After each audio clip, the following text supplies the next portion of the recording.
Good afternoon, and thank you very much for joining us. Today's session of Design Lounge.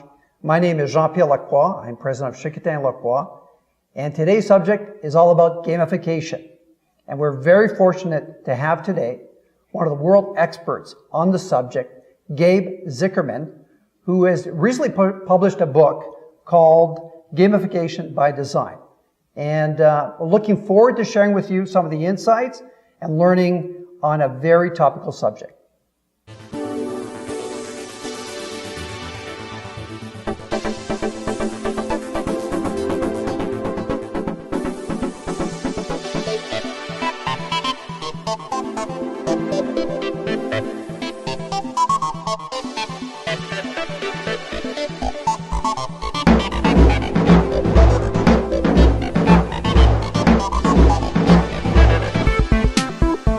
So Gabe, thank you very much for joining us. Thanks. And maybe for the audience, you can share a little bit of information about who you are and the company that you have. I hear that you provide gamification services for clients from around the world. Sure. Yeah, so I'm Gabe Zickerman. I'm the author of two books actually on gamification. The first one's called Game-Based Marketing that came out in 2010. And then my latest book, Gamification by Design, this one published by O'Reilly, came out in 2011. And I'm the chair of the Gamification Summit, which is the big series of events around the world on the subject matter. And in addition to that, I advise a number of companies, sort of big and small, on how to use gamification strategically and design-wise, how to implement these concepts in whatever area of their business they're most interested in looking at. So Gabe, what's gamification? I was reading up on it, and it's very confusing to me. I thought gamification was ad placement or product placements in video games, but obviously that's not what it is. Well, I think you would be forgiven for thinking that ad placements in video games are a type of gamification. And broadly speaking, we don't have to exclude that from the description. But let's focus on the kind of common use description that I've been, a really forceful advocate for that's become the sort of standard. And that is gamification is the process of using game thinking and game mechanics to engage audiences and solve problems. So put another way, it's about using the best techniques from games to solve problems and engage people outside of games. And that can take, generally speaking, one of two different forms. It takes often the form of something that looks like a game, and sometimes it takes the form of something that looks more like a loyalty program. And another way of thinking about it from a systems or sort of overarching view is gamification is the discipline at the intersection of loyalty design, behavioral economics, and game design. So at the intersection of those three ideas is where gamification lives. And so it has a really broad range of possible applications. Could you give me an example of how that would apply in some of these categories? Sure. So broadly speaking, in terms of the implementations that we see of gamification in the world, they're divided into two big categories. Those that face employees and those that face customers. And I'm just using these as big, broad examples. They're not that different, but generally people think of it this way. And so the employee category we think of, we generally call enterprise gamification, and then everything else is in the other bucket, usually facing consumers. So on those two sides, there are two probable canonical examples that people find interesting. So the one facing the consumer, an example of an app that really works well, is Nike Plus, which many people who are runners and fitness enthusiasts will be familiar with. And as soon as you launch Nike Plus, it's an online social network sort of for people who run. As soon as you launch Nike Plus, you see all these elements of games that are really familiar to you. Points, levels, badges, leaderboards, challenges, rewards, these mechanics as they were from games that have been brought to a new context, which is running. And really Nike Plus is not a running competition in the strict sense of the word. It's not like, the biggest loser for running, right? It's a self-driven competitive environment, principally with sort of social elements. And so it was particularly exciting as a revelation for people to see it for the first time because it's a classic example of a gamified system. Normally, those game mechanics are not thought of to exist in a self-directed activity like running, but in fact, they help drive engagement, they help drive activity, they help drive sociability, and they've single-handedly restored Nike's brand among serious runners, which was the purpose of Nike Plus, was to bring back the serious runner to Nike as a brand, and it's done that ably. In fact, it's, Nike's once again at the top of the serious running product brand hierarchy, which is pretty exciting. Another example, sort of less well known, but from the employee side of using gamification, which I think is really fascinating, is the Target checkout game. And I think this really gives us a good sense of how gamification can work differently from what you might think. So Target stores, the US retailer, has a particular performance target that they want their checkout people to use. And so, historically, if you've ever worked the front line of a retail shop, as I did, my first job was at a Toys R Us when I was 14. They're monitoring your performance as a cashier on the back end, right? So they're watching you, and then periodically your boss will show up out of nowhere. Frontline manager will show up and say, "You're too slow," right? And give you some crap and say, "You got to pick up the pace." So what Target said was, well, maybe there's a better way to do this. Maybe we can improve the outcomes with a different approach.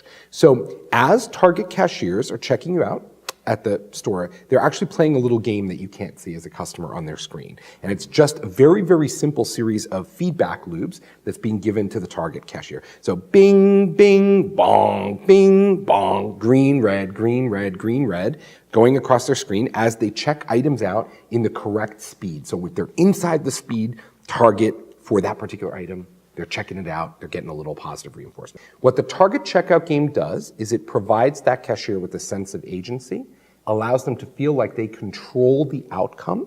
The system gives them feedback in real time. They can adjust their behavior in real time to improve it. They challenge themselves to improve it. Speed and throughput up at Target, employee satisfaction up at Target, turnover down at Target, all because of this very simple gamified intervention. So it's exciting. It's not something we think of traditionally as a sort of game, but it's an example of how you can influence behavior in a positive way using gamification. So Gabe, when you talk about gamification, are there principles that, obviously games follow certain principles, are there similar principles that apply to gamification? There are some big principles, and we talk about these in Gamification by Design and talk about them in the workshops and in person. There are some big high-level concepts that we want to take away. So just to give you the sort of quick view of those. The biggest one to understand is a concept called progression to mastery theory. And that says that people derive a great sense of fun and accomplishment by progressing to mastery. That is to say, every single one of us right now are on a series of journeys to master something in our lives. Our finances, our relationship with our spouse, our relationship with our children, a new language, whatever it may be. And that there's a journey that we go on to master that. And that journey begins with desire. It begins with the person saying, I desire to fill in the blank, right? I desire to learn German. I desire to make a bunch of money, lose weight, what the case may be. And from here to there, from where the person is today, desire, to mastery, there are a series of steps. Incentive, challenge, achievement, feedback. These are some of the steps on the process to mastery. So in order to create a great gamified system, sort of the best ones, tap into people's intrinsic desire to achieve mastery in their lives, break that down into an achievable system where step follows step follows step follows step. And the user, by moving through that process, accomplishes mastery over something that they really wanted to master in their lives anyway. I'll give you an example. Weight Watchers. So Weight Watchers has many of the characteristics of a gamified system. It has points, it's got badges, it has levels, it has challenges, it even has leaderboards in a sort of localized way. It's got many of the things that we associate with games. But what's most exciting about Weight Watchers is not any of that stuff, it's the progress to mastery mechanic. You wake up one morning, you say, you know what, I want to lose 20 pounds today. There's so many different ways you could do that. There's so many different concepts. How do you know how to get from where you are now to where you desire to be, right? Z or Z at the end of your A system. Well, if you just follow Weight Watchers, just follow it. Just go from A to B to C to D, follow the system. At the end of the day, you will have lost weight. You will have mastered this. Now, what's particularly exciting about it from a human behavioral standpoint is that when somebody successfully masters the system using that process like Weight Watchers or a gamified experience, at the end of the day, they replace their own sense of activity or effort with the system. So, if you run into somebody on the street and you say, you're looking so good, I haven't seen you in 5 years, you've lost a ton of weight, I can't believe it, how'd you do it? That person might turn to you and say, Weight Watchers. They don't say diet and exercise, which is, by the way, what they actually did to lose the weight, right? Weight Watchers isn't a magical weight fairy that shows up out of nowhere and sucks the pounds out of you. It's not surgery. It's an actual activity, and you still have to watch what you eat. So, but because the process helps you accomplish mastery, it's the process that you identify with, not your own effort.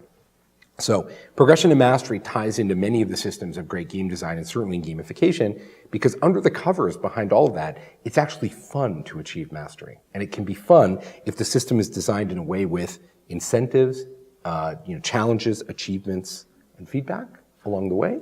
That process can actually be fun, and certainly getting to the top of Mastery Mountain, accomplishing that thing you set out to, feels very, very rewarding. So Gabe, when you look at gamification, obviously it's a tool to change behavior in either the consumers or the staff. And there are a lot of industries where staff and customer behavior is paramount, and where the organizations are trying to change the behavior of the consumer. And I think of wealth management. I look at, in North America, people do not plan for their retirement. They're in autopilot thinking everything is great and they don't have to worry about it. But the banks and the financial planners realize that a well-educated consumer, one that understands implications, is one that's going to plan effectively and use their services. How would gamification apply to that kind of environment? Well, one of the hardest things to do is to get somebody from where they are today to be able to see the future in a way that's meaningful, as you said. And so, this is a common kind of, bias of people, that we overestimate the potential for reward and underestimate the potential for failure. And, most of the systems that people have hoped that we would use, like, mortgage calculators or compound interest calculators, they're pretty dry and boring. Now, we have all those tools. You can go on the internet right now and get every single wealth management, future, financial planning tool you could possibly want. But the truth is they are either overly complex or they're not particularly fun. And so people rarely do them. And when you're 25, it's hard to see how much money you'll actually need to have by the time that you're 60. And so one of the main things that gamification is capable of doing is taking that process of modeling and doing two critical things with it. The first one is making it more fun than it is now, which, by the way, isn't that hard for most financial services interactions. And two is making it possible for you to fail, and fail in a way that you can learn from. Because the real world scenario, the failure in the real world scenario, is really costly. Right? Making a mistake in the real world, that's really painful. But in games, we can die in games and come right back and try that again. We can die and come right back and try it again. And so critically, and this is something that's been difficult for, I think, one of the main sort of design differences about gamification from, let's say, traditional sort of marketing design, is we actually will want to expose the user to the opportunity to fail in the experience. We want to positively reward them for their actions, so we want to move them through a system that continuously rewards them positively, but give them the opportunity to really see what happens if you don't do a good job. So we have some fun examples. On one side of financial services, a really interesting example recently also at Gamification Summit came from AXA Equitable, the large insurance company, and they've just sort of started a consumer-facing retail insurance offering in the United States for life insurance. And they realized that as branding themselves a new company, trying to convince people to buy life insurance, which is like, one of the most old school financial products that you could possibly buy, the best way for them to do that was to build this sort of modeling game. So they actually built a game, and it's more game-like than loyalty program-like. So this feels sort of like a game that helps people model their future decisions after they die. And the experience itself it's not negative, it's not heavy, but it models life choices that you make now and what that will be like when you're after you're dead. So it's a fascinating example, more so for no other reason than the fact that it's life insurance, it's new life insurance brand, and it has this sort of game failure success model in it that's pretty unusual. So Gabe, I was listening to the radio this morning, and there's this game going on in the U.S. It's a web-based game. And it's really playing up on the fact that people are concerned about losing their jobs. And what it is it's a model in which you participate, and it identifies you lose your job. You put all your financial information in, your salary, stuff, how many kids you have. And then it goes through a whole scenario of what are the trade-offs.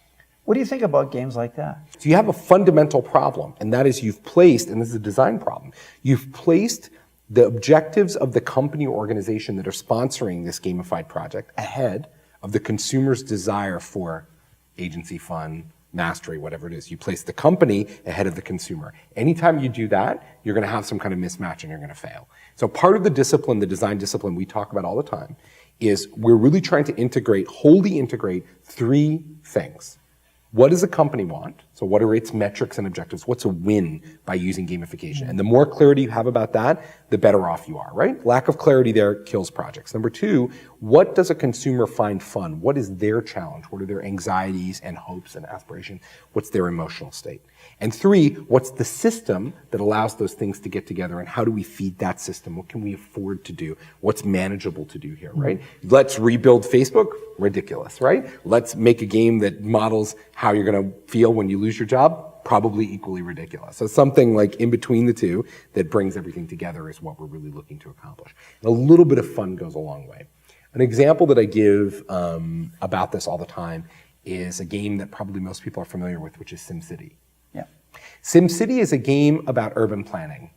That doesn't sound like much fun, right? I thought it was a game about dating and building a social network. No, that's The Sims. Okay. Okay, but SimCity is a game about urban planning. Okay. It's a game where you build a city and you do things like put water pipes in and like roads down and like decide where a bus station goes.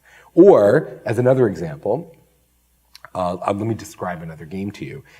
You get a plot of land and you plow some fields and you plant some seeds and you hope that it rains or you get some water and you wait for crops to grow.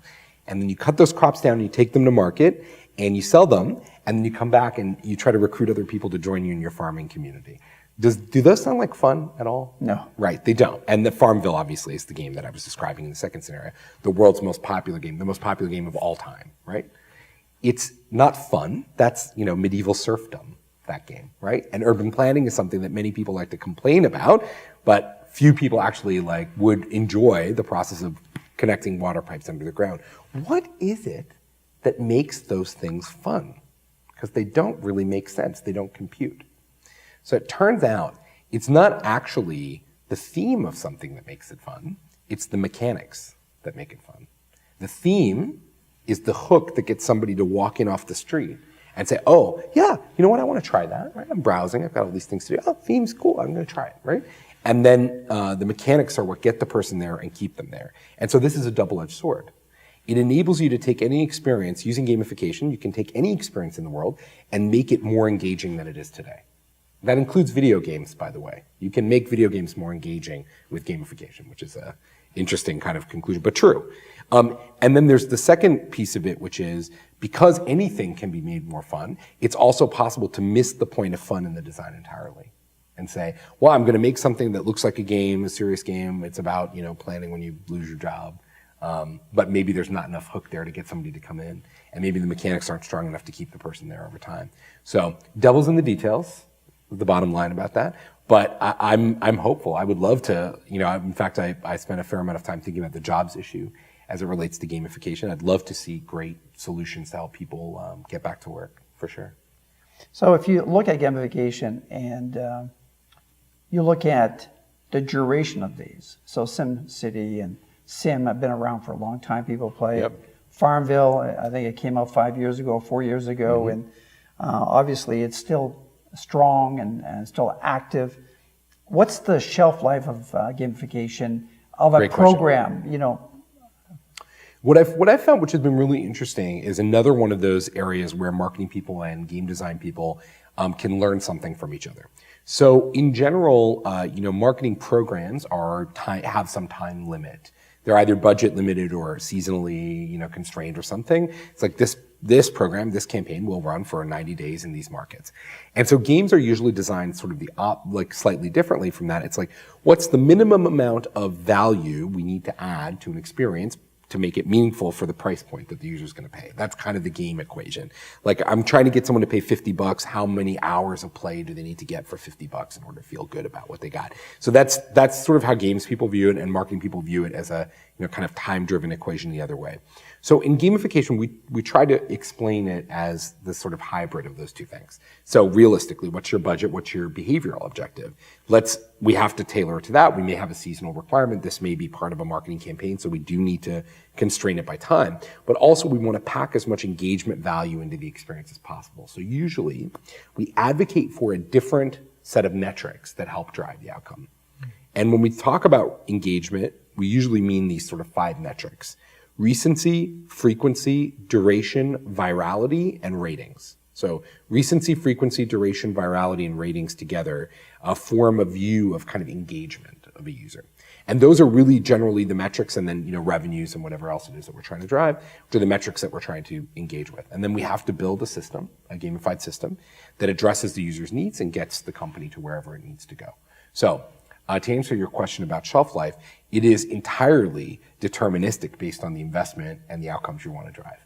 If you want to build something that will last for 5 years and users will keep doing and do over and over again, we'll design to that. That will be the criteria we'll design for. We'll say that's the experience we're going to have, and we're going to build it for 5 years. And it will be costly. It's going to take more money, and you're going to have to stay on top of it and do all kinds of things to keep people there for 5 years, but it can be done. Or if you say, well, it's a 60-day program, what we want to do is get people in, get them engaged. We're just looking to create a big hit.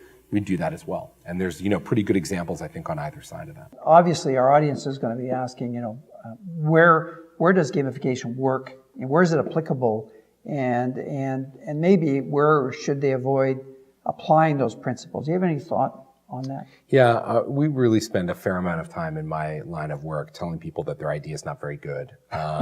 And that's not to say that people don't have these great concepts. I work with some amazing companies, really, really motivated individuals.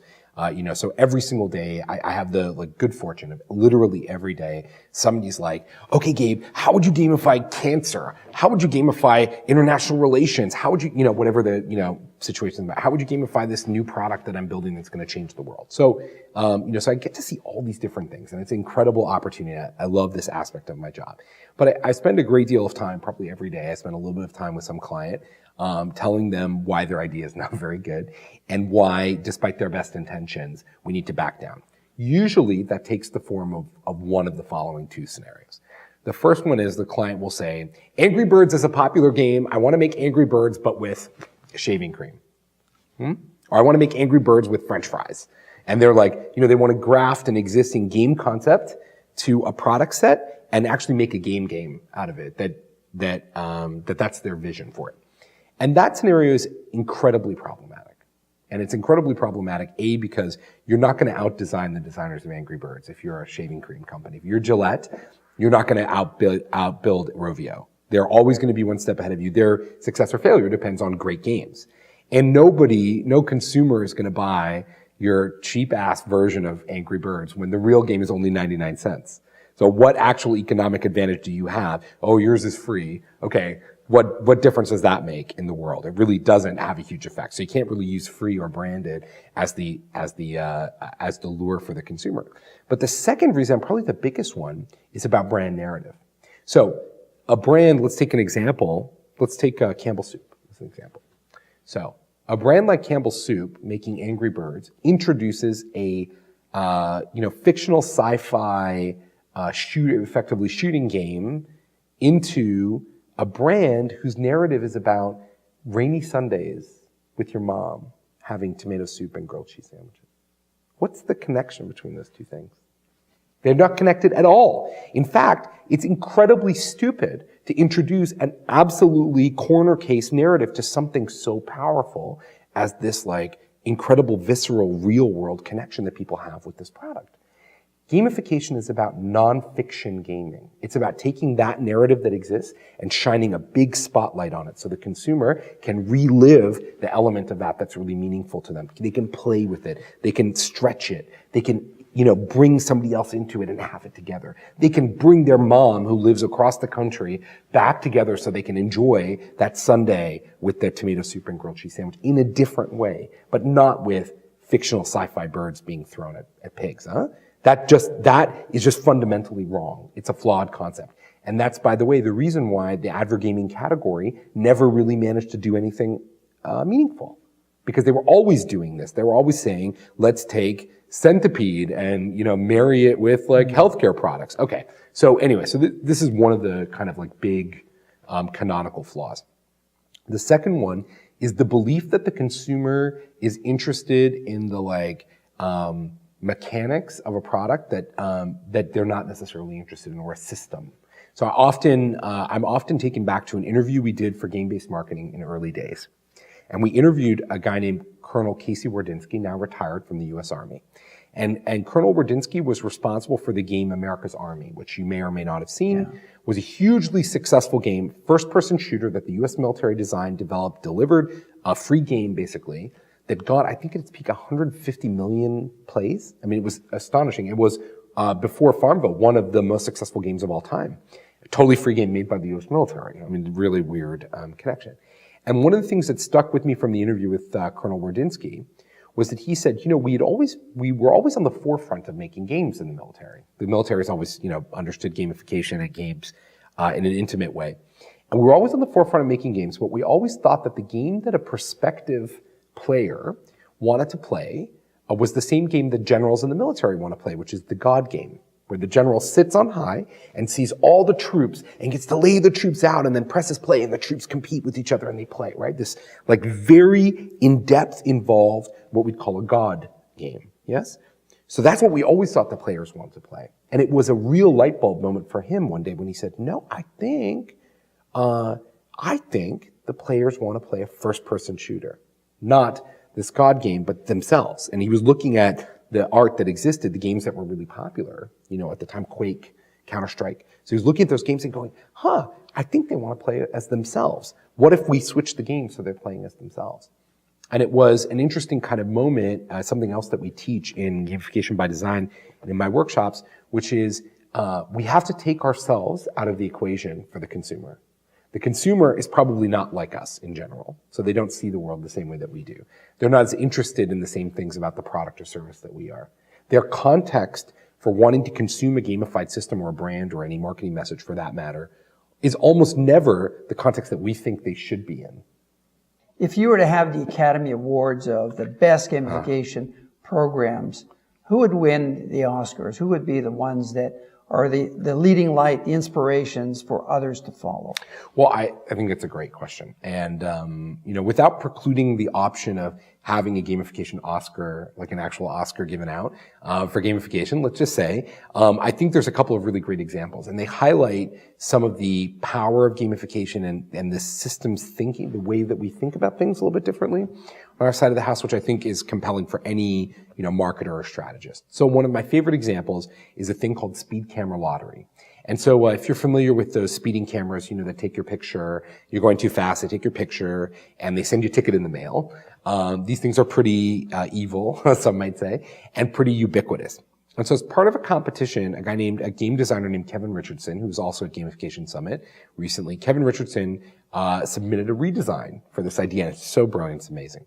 So in Sweden, as in many of the Nordic countries, the ticket that you get for speeding is not based on how fast you're going, but actually on how much money you make. So it scales up. The more money you make, the bigger the ticket. In fact, I think Sweden recently gave out a $250,000 ticket to somebody speeding. So it's sort of, you know, it can be quite punitive. So anyway, the way that Kevin redesigned it is instead of this speeding camera that, you know, you drive by and it takes your picture when you're speeding, anybody who passes the camera at or below the speed limit is entered into a lottery to win the proceeds of the people who speed. That's brilliant. So compliance with the rule earns you a positive reward. Every time. Boom, bing, photo taken, entry, right? And you still will be penalized if you speed. You'll still get your picture taken. You'll still get your penalty. But what's amazing about this is the very, very incisive game thinking as we think of it. Game thinking, game design thinking being applied to a problem. Take a big negative private experience and turn it into a small dripwise positively reinforced public experience. A big green thumbs up comes up if you comply. So you can guess probably the power of positive reinforcement in game thinking, a 20% reduction in speeding at these speed cameras immediately on implementation. And so 20% speed reduction, let's say in the US, is like thousands of lives saved a year. It is a tremendous behavior change, colossal behavior change, one that has eluded every other intervention that we've tried so far. So it's really kind of exciting, right? It's one example that I really love, and it's good sort of food for thought. Another good one comes from a company called NextJump. And so NextJump is a New York City-based, very, very high-growth employee incentives company headed by a great guy named Charlie Kim. And Charlie's really into fitness, and he believes that employees should be fit, and that well, everyone should be fit, but that his employees should be fit, and that physical fitness is good for the business, right? And people are healthier; they're actually less. They're going to miss less work. And now there's a whole bunch of research that says people who work out actually perform better cognitively. So there's lots of good reasons to encourage physical fitness. So he said, okay, so let's just start off. We're going to try to get people to work out. We're going to put in a free gym. Right? Many companies do that. Free gym, every office. So he got, 3 or 4% of the office to go work out. So he said, cool, let's try a prize. So he put down $20,000, which was a cost savings and insurance plans that they had. Put down $20,000 and said, okay, we're going to build a little app. The top 5 or 6 employees of the company who go to the gym the most often will split this $20,000 pot. And so he got about 12% of the employees to start working out on a regular basis. That's 3 or more times a week. 12%. And he said, I wonder if we could do better. Right now, this company deals in incentives and rewards as their business, so they're thinking a lot about human behavior. So he said, I think we could do better. So he changed the design, and he made 2 important changes. The first one is he let people compete in teams instead of individually. So he said, okay, no more individual play, now team play, right? Form your own teams, compete. And number 2, he introduced a leaderboard, a mechanic that lets you see the comparative score of everybody. Today, nearly 80% of Next Jump employees work out on a regular basis, 3 or more times per week. Nearly 80% of the company. Just from the introduction of team-based play and a leaderboard. So if you had 2 or 3 tips that we could give the audience, takeaways that they could leverage tomorrow in their business, what would they be? Well, we talk a fair amount about this in Gamification by Design, but a couple of big tips that I would say. The first one is to know the player. In order to really understand your customer or your player, as we would call them, you need to actually think about them in an emotional way. And we have a couple of systems, one of them that we call Bartle's player types, which is a methodology for deconstructing consumer motivation in a way that's more about how people play and what their play motivations are rather than kind of strict demography. And it's actually an interesting system. When you combine the 2 together, you get a really good picture of what drives people's behavior. And so that's a worthwhile exercise, and we talk about that in the book, how to do that. So it's motivational centric design. The second tip that I would give, big tip that I would give, is to think about non-cash rewards for good behavior. In general, we've wanted to reward consumers with stuff. Every marketer wants to give people stuff. Oh, you know what consumers really want? You know what they really want? They want discounts. They want free things. That's what they want. That's what they want in their heart. Right? And it turns out that that's only partially true. People love getting free stuff. Nobody turns down free stuff. People like getting discounts on things, but they're not emotionally as motivated around free things and discounts as you might think. And in fact, it's often a slippery slope that many businesses have gone down where they've become perpetual discounters and end up stuck in this acclimatized behavior with the consumer. It's actually status, access, and power that drive people's emotional self. Versus getting free things. And the free things are tools for feeding the status, access, and power drive of people. So understanding that element of reward structure, so understanding that status is the most powerful reward system that we can give people, and it's incredibly good at long-term engagement. It's incredibly good at changing behavior, even making people healthier, it turns out. So status is a really, really powerful system. So the closer that we can get as marketers or product people to building experiences that deliver the status, access, and power rewards that consumers need, the less we have to give them free things. And so the cheaper it becomes to create engagement. And frankly, the happier consumers are, to be honest. And this dovetails to my third and probably most important tip that I always try to give people, which is fundamentally, human beings are not rational. They never were rational, and they never will be rational. And the evidence of that is around us every day. The way that our brains actually work, it turns out, especially if you've read books like Blink or Nudge, what you learn, and the science is increasingly showing this, we are programmed as animals to make snap decisions about the world around us. We have this incredibly powerful, instantaneous decision-making system. And it allows us to make quick judgments. I like this, I don't. I like this person, I don't like this person. I feel this, I don't feel this. Our bodies, our brains are wired to react emotionally to the world around us. And we make instant decisions, and then we go back and rationalize those things in the rest of our brain. the rational parts of our brain, yes? But we've already made the decision and the rationale comes later. So as designers, as marketers, as people keen on connecting with consumers and shaping their behavior and creating engagement, we have to start thinking about our consumers as fundamentally emotional people, emotional beings, designing for that emotionality, understanding their motivational state, what drives them, what kinds of rewards they seek, giving them the things that really push their buttons, as it were, that really motivate them in an emotional way, and letting them rationalize those decisions in a way that's coherent with their value system, but speaking the emotional consumer. So this is all part of a sort of gamification design worldview that we espouse. So Gabe, thank you very much. Thanks. That was great. We're going to actually open the lines. There's a toll-free number that is at the bottom of the screen. Please take a look at that. Call us. We're going to keep the lines open for the next 15 minutes. So by all means, please ask your questions. Gabe is here to answer them. And again, thank you very much for joining us here today at Design Lounge. I'm Jean-Pierre Lacroix, and we look forward to your questions. Thank you very much.